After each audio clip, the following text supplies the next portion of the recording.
ஆ மது ma'am. So இங்கே audio launch press மீட்டுக்கு வந்து ஹீரோ முக்கியமாக வரமாட்டாங்க, நிறைய பேர்லாம் வரமாட்டாங்க. பட் பேனரில் பார்த்தீங்கன்னா பின்னாடி வச்சிருக்க ஃப்ளெக்ஸில் இருக்கக்கூடிய யாருமே வரல ஹீரோவை தவிர. உங்கள் ஃபோட்டோவே இல்லை, ஆனால் நீங்கள் வந்திருக்கீங்க. ஏன் சார் இப்படிலாம் சொல்லி வெறுப்பு ஏத்துறீங்க? அதை நான் வந்து ப்ரொடியூசர் கிட்ட கேட்கணும், ஏன் என் ஃபோட்டோ இல்லை? But that's fine. இது இந்த படத்தில் நான் இருக்கேன். நான் ரொம்ப ப்ரவுட் பார்ட்டிசிபெண்ட். கான்ட்ரிபியூட் பண்ணியிருக்கேன். ரொம்ப ஹாப்பியாக கான்ட்ரிபியூட் பண்ணியிருக்கேன். நான் வந்து டெய்லி ஜிம்லாம் போகிறது உண்டு. ஃபிட்னஸ் லெவலில் கொஞ்சம் கரெக்டாக தான் நான் வச்சுருக்கேன். எனக்கு சூட்டபுளாக நான் வெயிட் ட்ரைனிங்லாம் கூட பண்ணியிருக்கேன். ஆனால் அந்த சோடை வச்சுட்டு சோடை பிடிச்சோடனே கை இப்படி ஆகிடும். அந்த கையில் சோடை வச்சுட்டு இப்படி வச்சுட்டு பண்ணுறது தான் எனக்கு அவ்வளோ கஷ்டமாக இருந்தது. கையெல்லாம் ஸோ நிறைய டேக், சின்ன ஷார்ட்டாக இருந்தாலும் டேக்ஸ் நிறைய ஆச்சு. ஸோ இந்த கை சோடை ஹோல்டு பண்ண கையெல்லாம் சோர் ஆகிடும். அதுதான் எனக்கு கஷ்டமாக இருந்தது. அப்போ தான் எனக்கு புரிஞ்சுது that it looks so simple. Action look so simple. Actually ஒரு கொரியோகிராஃப் மாதிரி இருக்குது, டான்ஸ் மாதிரி. But it takes so much energy. Madam, இந்த படத்தில் உங்கள் கெட்டப்பே ரொம்ப வித்தியாசமாக இருந்தது. நீங்கள் வந்து பழைய படங்கள், இப்போ உள்ள படங்கள்லாம் அவ்வளோ அழகாக நடிச்சுட்டு இதில் ஒரு மாதிரி ட்ரைப் இது மாதிரி நடிச்சிருக்கீங்களே, அந்த காஸ்டியூம் அதெல்லாம் எப்படி இருந்தது? அதுவும் நியூசிலாந்தில் நடித்தது அனுபவம் எப்படி இருந்தது? இப்போ ஆக்சுவலி இந்த டைம் நான் ஆக்ட் பண்ணுறச்சே நான் வந்து I feel truly like an actor. ஏன்னு கேட்டிங்கன்னா, அந்த காலத்தில் வந்து அஃப்கோர்ஸ் நல்ல சீன்ஸ் இருந்தது, நல்ல ரோல்ஸ் கிடச்சிது, நிறைய சாங்ஸ் அண்ட் டான்ஸ் பண்ணியிருக்கேன். பட் இப்போ வந்து விதவிதமான எனக்கு கேரக்டர்ஸ், ரோல்ஸ், அந்த ரோலை எப்படி நம்ம க்ரியேட் பண்ணுறது, அந்த ரோலோட க்ரியேஷன் வந்து அவுட்ஃபிட்லேருந்து எடுத்து ஒரு மேனரிசம்ஸ்லேருந்து எல்லாமே இருக்குது. அந்த க்ரியேட்டிவிட்டி, அந்த ஹீரோயின்கிற டேக்லேருந்து வெளியில் வந்த அப்புறம் நிறைய க்ரியேட்டிவிட்டிக்கு ஸ்கோப் கிடைக்கிறது. அண்ட் அது ஐ எம் ஆக்சுவலி என்ஜாயிங். ஏன்னு கேட்டிங்கன்னா, இந்த படத்துலேயே இந்த காஸ்டியூம் அதை போட்டுக்கிறதுக்கே அதை போட்ட உடனே ஒரு வாரியர் மாதிரி ஒரு ஃபீல் வந்தது. ஏன்னா என்னை பார்த்தீங்கன்னா நான் லீனாக இருக்கேன். ஆனால் இதில் வந்து நான் வந்து ஒரு வாரியர் குவீனோட ரோல். அதை நீங்கள் பார்த்தீங்கன்னா, இந்த மாதிரி ஒரு பாடி ஃப்ரேம், அந்த மாதிரி ஒரு குவீனாக எப்படி இருக்க முடியும் அப்படின்னு அந்த கொஸ்டினை வந்து ஆன்சர் பண்ணணும்னா, அது வந்து அது எக்ஸ்டீரியரை பார்க்காம உள்ளேருந்து என்ன ஆட்டிடியூட், எந்த இமோஷன், எந்த ஃபீல் அந்த கேரக்டருக்கு நம்மளால் கொண்டு வர முடியாது, ஆடியன்ஸை கன்வின்ஸ் பண்ண முடியாது. அதுதான் ஒரு ஆக்டருக்கு சேலஞ்சிங். அதுக்கு ஹெல்ப் தான் ஒரு காஸ்டியூம். ஸோ இந்த மாதிரி காஸ்டியூம் போட்டுட்டு அந்த மாதிரி லொக்கேஷனில் அந்த மவுண்டன் மேலே நடக்கிறது automatically you feel rustic. You don't feel ஒரு மாதிரி பியூட்டிஃபுல்லாக, கிளாமரஸாக, டெண்டராக. You don't feel like that. Body எந்த சைஸ், எப்படி இருந்தாலும் அந்த ரோலை உடனே அடாப்ட் பண்ணிட்டு அதை பர்ஃபார்ம் பண்ணுறதுல ஒரு சேலஞ்ச், ஒரு நஷா இருக்குது. அந்த எக்ஸ்பீரியன்ஸ் தான் நான் இதில் ஃபீல் பண்ணேன்.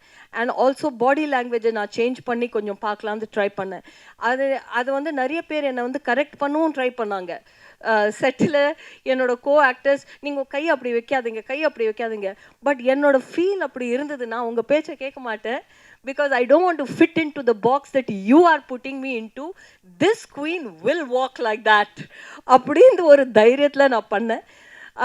So I really enjoyed. இதில் 500 ஆக்டர்ஸ் இருக்காங்க.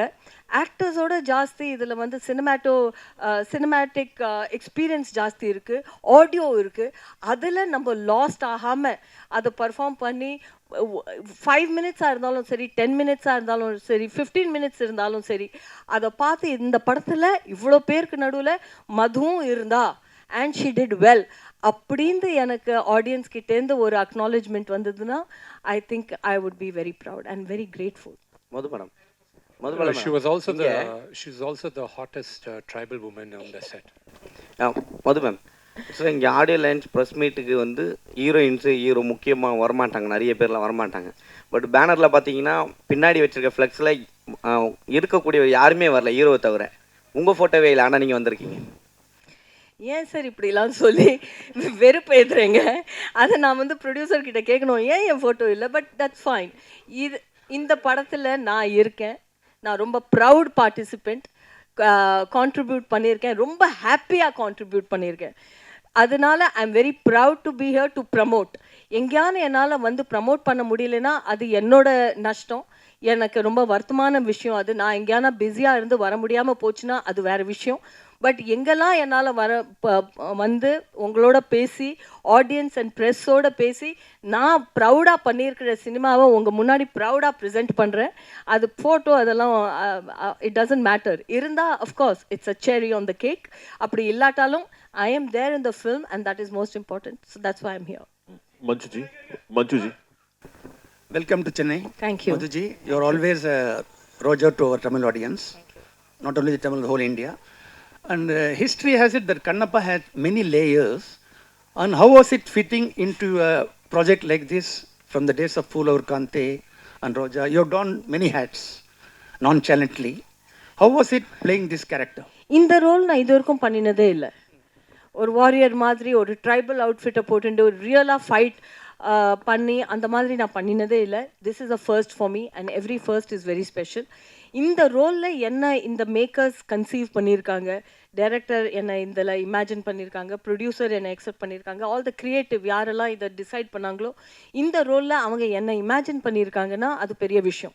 ஏன்னா என்னோடய இமேஜ் நீங்கள் சொன்ன மாதிரி ஒரு simple sari clad good girl next door, அதுதான் இமேஜ். அந்த மாதிரி ஏதாவது ரோல் இருந்தால் உடனே என்கிட்ட வருவாங்க. இப்போல்லாம் எனக்கு ஒரு டேக்லைன் கூட இருக்குது. அந்த காலத்தில் அமிதாப் பச்சன் சருக்கு ஒரு டேக்லைன் இருந்தது, ஆங்க்ரி யங் மேன் அப்படின்னு. எனக்கு வந்து யங் மதர் அப்படின்னு ஒரு டேக்லைன் இருக்குது. அந்த டேக்லைன்லேருந்து என்னை எடுத்து இந்த மாதிரி ஒரு warrior queen who will wield a sword அப்படி ஒரு ரோலை இவங்க கிரியேட்டிவ்ஸ் என்னை விஷுவலைஸ் பண்ணியிருக்காங்க இந்த ரோலில். So I am very happy. அதனால தான் நான் வந்து திருப்பி மறுபடியும் என்ன சொல்கிறேன்னா, நான் சூஸ் பண்ணி நான் எனக்காக ஏதாவது பண்ணினேன்னா அது நான் சூஸ் பண்ண மாதிரி. இது வந்து அவங்க இந்த ரோல் இந்த பனகான ஒரு கேரக்டர் அவங்க என்னை சூஸ் பண்ணியிருக்காங்க. I hope I have lived the character well. Vishnuji. No, I wish you have seen her as a Roja, but I wish you would have seen that how happy she was holding a sword or doing action sequences. A child, you can never see a child as much as happy she was doing all this. She enjoyed her character, and when it is raining, it's dancing in rain. It was amazing moments with Madhuji. Thank you. Actually நீங்கள் யாரோ கேட்டீங்க நியூசிலாண்டில் experience என்ன இருந்தது. That was the most beautiful. நான் sky diving கூட பண்ணேன். And usually அந்த மாதிரி எக்ஸ்பீரியன்ஸ் பண்ண போனால் ப்ரொடக்ஷன் கிட்ட ஏதோ பெர்மிஷன் வாங்கணும் அப்படின்னு ஏதோ ரூல் இருக்கும். ஏன்னா இட்ஸ் அ ரிஸ்கி திங் இல்லையா. So they don't allow. ஒருத்தருக்குமே சொல்லாமல் ஒரு ஆஃப் டேயில் போய் ஸ்கை டைவிங்கும் பண்ணிட்டு வந்தேன். So you know and I dance in the rain, I climb the mountains, I walk through the cherry blossoms in New Zealand. அந்த New Zealand experience was very beautiful. I felt like a child. அப்புறம் அந்த short ஃபைட்டிங்கில் எதுக்கு நான் அவ்வளோ எக்ஸைட்டடாக இருந்தேன்னா, நம்ம real லைஃப்பில் நம்ம நிறைய ஆத்திரம் அடக்கி வச்சுருப்போம், நிறைய பேர் மேலே கோபம் இருக்கும். ஆனால் அந்த கோபத்தை நம்ம காமிச்சிக்க முடியாது. ஒரு இமேஜ் வேறு இருக்குது, அதையும் காமிச்சிக்க முடியாது. கையில் சோடு கொடுத்தோடனே நல்ல ஸ்ட்ராங் மேன் முன்னாடி வந்து குதிச்சோடனே எல்லாரையும் படாது. I felt so strong and so happy. So அதுதான் டு ஆன்சர் முகேஷ் ஜிஸ். நீங்கள் ஃபஸ்ட் டைம் பண்ணுறீங்க, சரி கொரியோகிராஃபி யார் பண்ணால் அந்த ஸ்டண்ட்டில் உங்களுக்கு என்ன கஷ்டமாக இருந்தது? கொரியோகிராஃபி வந்து ஃபாரின்லேருந்து அவர் கேச்சா அவரோட டீம் தேவர் ஆல் தேர். கஷ்டமாக என்ன இருந்ததுன்னா, நான் வந்து டெய்லி ஜிம்லாம் போகிறது உண்டு. ஃபிட்னஸ் லெவலில் கொஞ்சம் கரெக்டாக தான் நான் வச்சுருக்கேன். எனக்கு சூட்டபுளாக நான் வெயிட் ட்ரைனிங்லாம் கூட பண்ணியிருக்கேன். ஆனால் அந்த சோடை வச்சுட்டு சோடை பிடிச்சோடனே கை இப்படி ஆகிடும். அந்த கையில் சோடை வச்சுட்டு இப்படி வச்சுட்டு பண்ணுறது தான் எனக்கு அவ்வளோ கஷ்டமாக இருந்தது. கையெல்லாம் ஸோ நிறைய சின்ன ஷார்ட்டாக இருந்தாலும் டேக்ஸ் நிறைய ஆச்சு. ஸோ இந்த கை சோடு ஹோல்டு பண்ண கையெல்லாம் சோர் ஆகிடும். அதுதான் எனக்கு கஷ்டமாக இருந்தது. அப்போ தான் எனக்கு புரிஞ்சுது that it looks so simple, action looks so simple. Actually ஒரு கொரியோகிராஃப் மாதிரி இருக்குது, டான்ஸ் மாதிரி, but it takes so much energy. And அதுக்கு இந்த சீனுக்கு பின்னாடி அதுக்கு எவ்வளோ இயர்ஸ் இதெல்லாம் பண்ணால் தான் அந்த மாதிரி ஆக்ஷன் பண்ண முடியும். அவர் அது ஸ்டண்ட்டு பற்றி இல்லை அவர் என்னோட அப்படிலாம் கோவலாம் படலை. He was very nice to me. Madhu ma'am, Mani சாரோடைய தக்லி படம் ரிலீஸ் ஆகுது. அந்த படத்தில் எதுவும் ஆஃபர் உங்களுக்கு வந்துச்சா? ஒரு கான்வர்சேஷன் வந்தது ஒரு சாங்க்காக, பட் அப்புறம் அந்த சாங்கே அந்த சினிமாவில் இல்லாத மாதிரி இருந்தது. ஆனால் மணி சார்கிட்ட நான் அந்த ஃபோன் வந்தப்போ நான் ரொம்ப சந்தோஷமாயிட்டேன். That after so many years Mani sir has called me, but it hasn't materialized. but the call has happened, so maybe in the next future I pray that it comes through. That's it? Okay. Thank you.